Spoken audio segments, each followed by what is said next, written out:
Welcome to She Rises Through It, a podcast for the woman becoming, especially in the messy middle.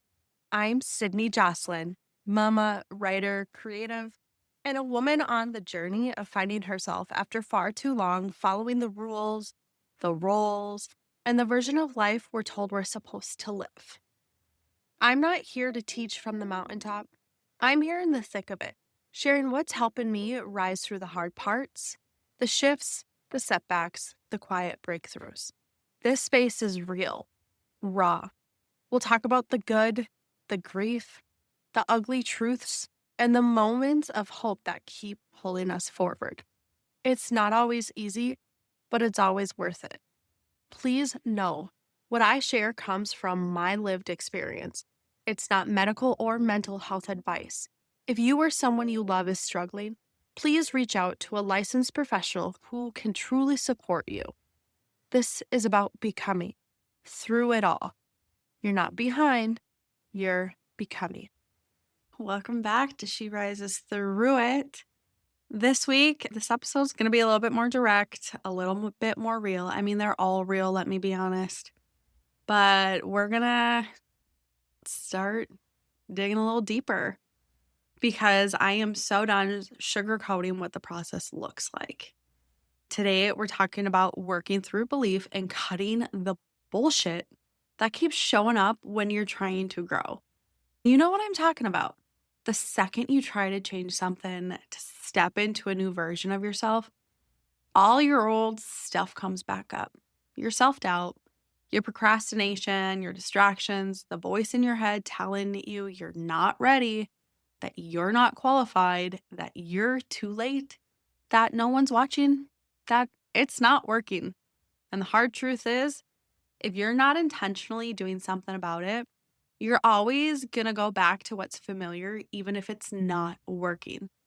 There are days I fully want to throw my hands up, throw everything up in the air, and quit.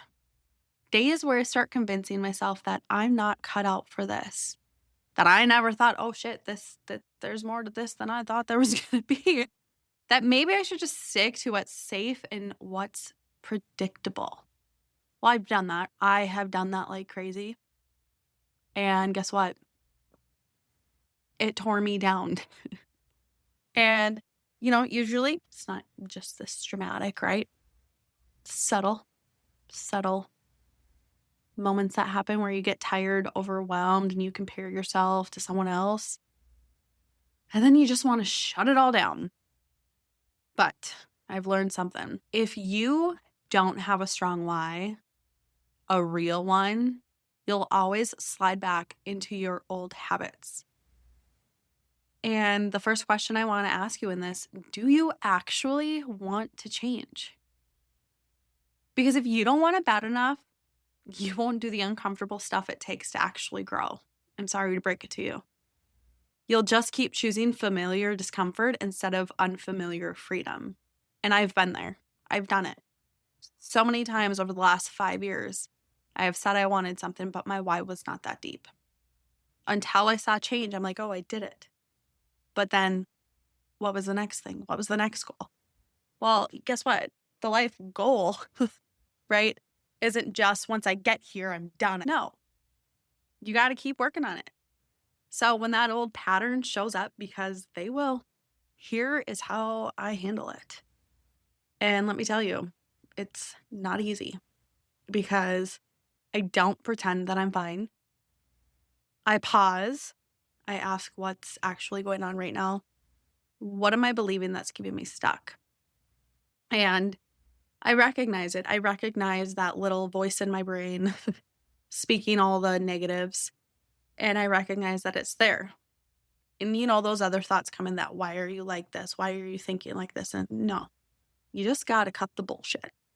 Cut it out. Stop it. So sometimes I journal it out. I have my beautiful journal in front of me. Sometimes I journal it out. Sometimes I say it out loud and I yell at myself. Actually, I do that a lot more often than not. I write on my mirrors. I have erasable markers for my mirrors. And I write things on there that I need to see every day. And it's the little things that get me back in my lane. surrounding myself with the tips, tricks, tools, resources that I need that have helped me. For so long, I thought it was weightlifting because I love working out. But having two babies back to back, 15 months apart, and getting back into working out, like I have been doing so well at it, but I've also been hurting myself as well. I've allowed my hammies and my glutes to get so tight and my back. I've actually had to stop strength training. And that's where I've been flipping over to yoga, going through stretches and holding out poses because it feels so good on my body and it's a different release than just getting the muscle pump, right? So all these little things are going to be back in my lane. And we all have this threshold. I've talked about it previously that you want to be in the middle of the threshold. If you're too high or too low, you got to start figuring out how to level yourself back in. And when you're stressed, burnt out, and overwhelmed, we go above or below that threshold. We shut down or we spin out, depending on kind of the situation at hand.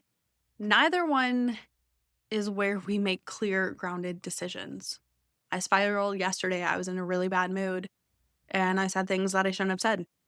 And am I sorry for him? Yes, absolutely. Okay. Am I sorry for him? To a point, I am. That's also my stubbornness. My stubbornness gets in my way. To a point, I'm sorry. They needed to be said. I needed to let my frustration get out. And do I recognize, yeah, should have handled things a little bit different? Absolutely. And it's the recognition part that you need to become happy with and you need to understand. So instead of staying stuck in that state of spinning out or shutting down and not making clear, grounded decisions, I truly try to get back into a better place emotionally and physically. For me, that could look like a lot of things.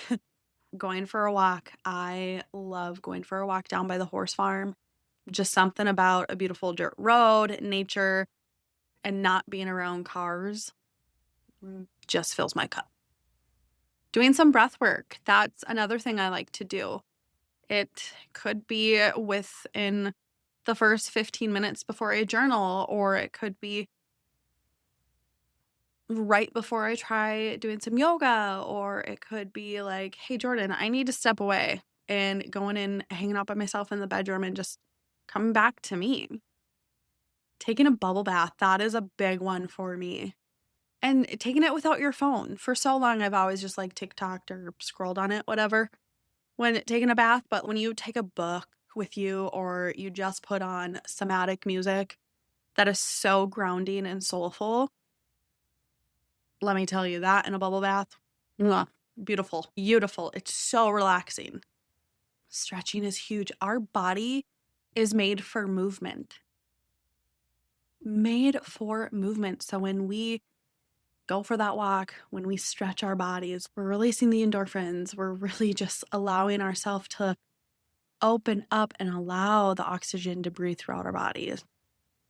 Listening to worship music. This is something I never thought I would do, but I do. There are moments that I'll put on different music and I'm like, no, I can't. I need to put on worship music. Like right now, all I need to hear is that God is there. And sometimes that's what you need. Singing music to him and for him, whatever your beliefs are. Listen to that music.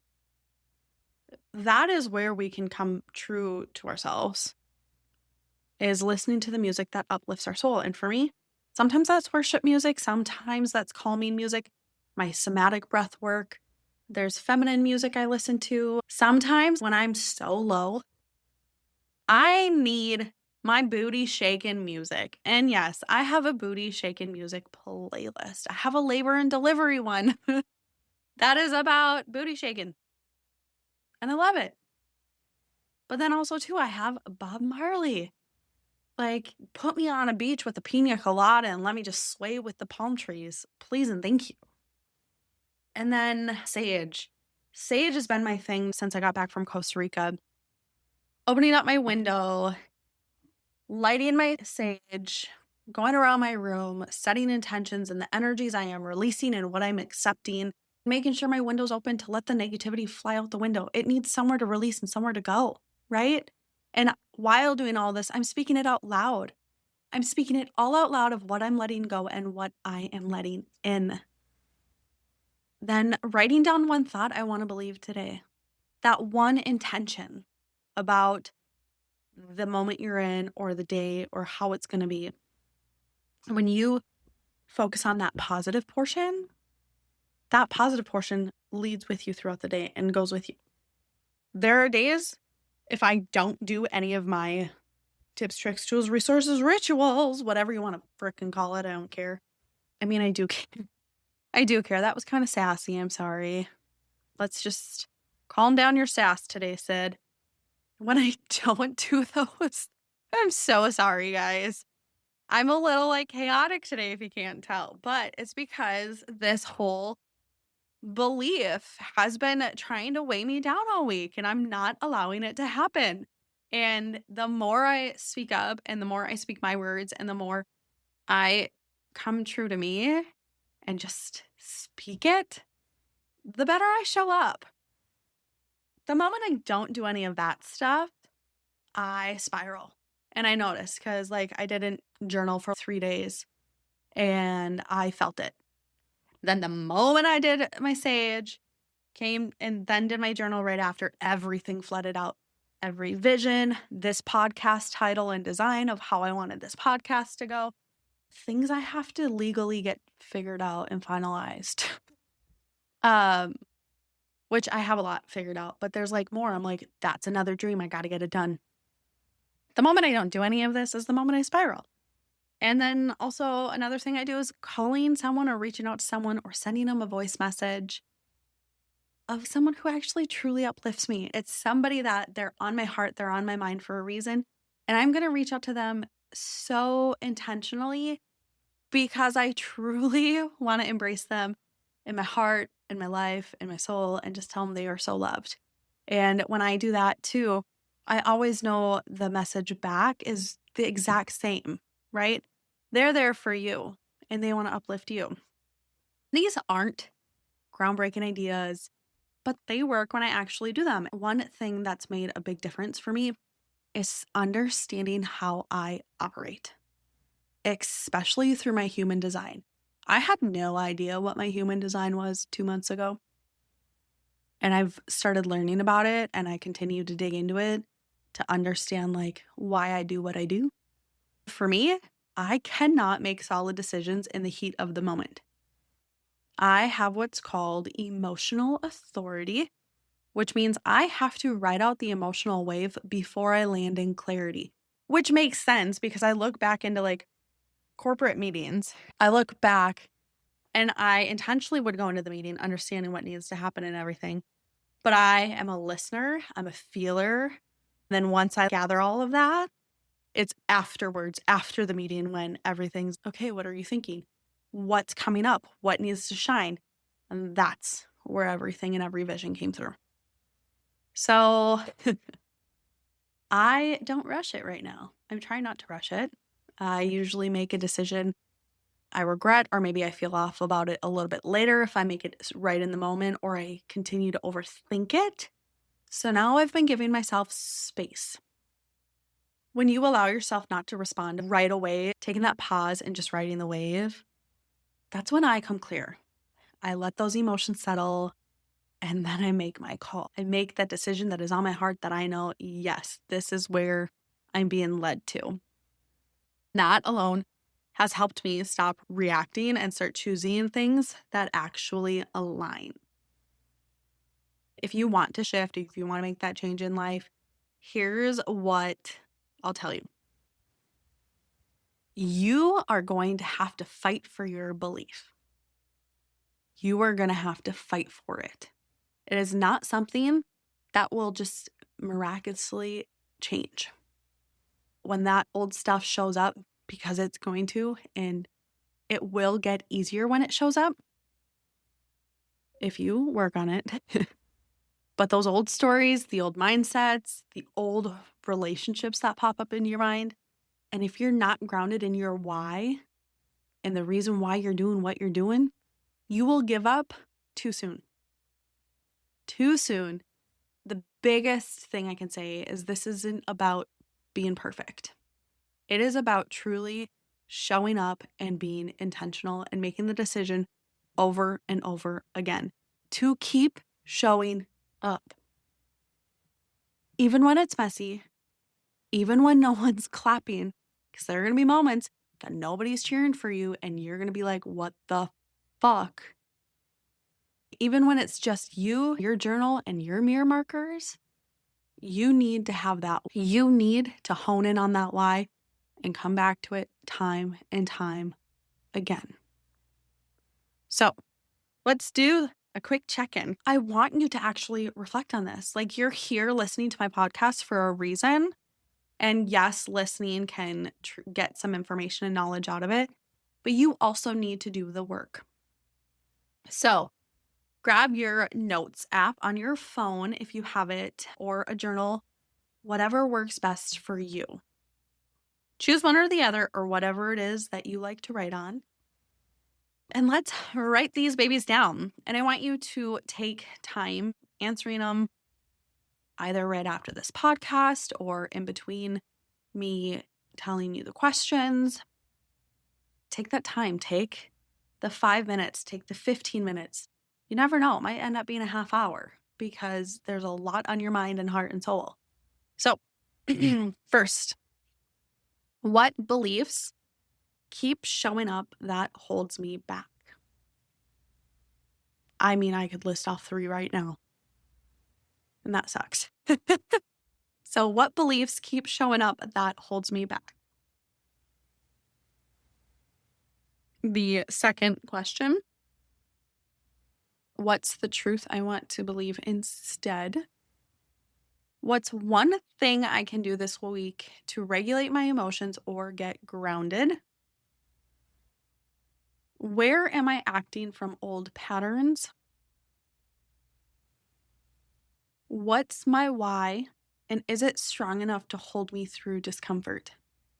This one I really want you to sit with.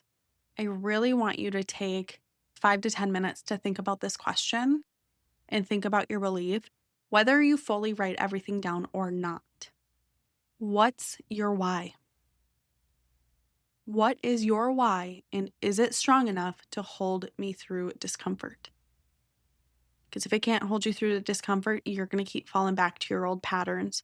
And that why needs to be so strong that you believe it and you can dig yourself out of wherever you're at. And you don't need to answer these perfectly, but you need to start answering. You need to start thinking and reflecting and really, truly aligning with yourself. So that's our podcast for today. Cutting through the damn bullshit. Ugh. It's been a week. That's all I can say. But quick update before I wrap up today. I had a soft launch of my website and it is officially live. So I'm excited about that. Join the collective. Do note that the emails will come along here shortly. So you can head over to sydneyjocelyn.com and check out what I'm building, sign up for emails, and join the collective if you're ready to do this work alongside other women who get it. You are signing up for weekly emails from me, your truly lovely, beautiful host. If you don't believe that, keep listening on.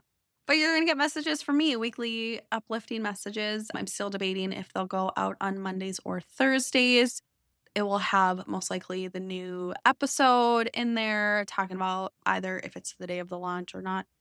And you'll also get a specialized voice note from me. And only if you're in the collective will you get a weekly voice note from me. And those are going to be special and personalized. I'm truly excited for that. You'll get updates about what's kind of happening in my life and then also retreats and events that are upcoming. I have some beautiful things on the horizons with retreats, with getting my yoga certification, my somatic breathwork certification, and my trauma-informed certification. So a lot of things are coming and I'm truly excited for it. And if you're not already, go follow me on Instagram. That's at Sydney Jocelyn. There, I share daily what my thoughts are, what's kind of happening behind the scenes, real time pieces of this journey, what's on my heart, thoughts. Truth Talk Tuesdays, I talk about the podcast. You guys, this isn't just content. That's the beautiful thing about my story and my becoming. This is a real work. This is me in the thick of it, figuring it all out. And I love it. And I love just taking the stuff that I'm going through and walking through all of it with you in real life as I'm currently building it and figuring it out as I go. So, thank you so much for showing up today. Even if it seemed a little chaotic, I truly appreciate it. I want to thank you for choosing yourself, even when it's hard. And it gets hard. It's not easy. It's not easy. It's not soft. It's not perfect, right? There's so much of a mess that we go through. And how do we get ourselves untangled from that mess? So let's keep going. Let's keep rising through it. You are not behind. You're becoming. Thank you so much for being here. Truly. If something in today's episode stirred something in you, I'd love for you to follow, share it with a friend, or leave a few words in a review. It helps more women find this space. We are just getting started, and next week's episode is already unfolding. I cannot wait to bring you along for it. Our full website and more resources are coming soon, but until then, you can always connect with me on Instagram at Sydney Jocelyn. Until next time, you're not behind, you're becoming.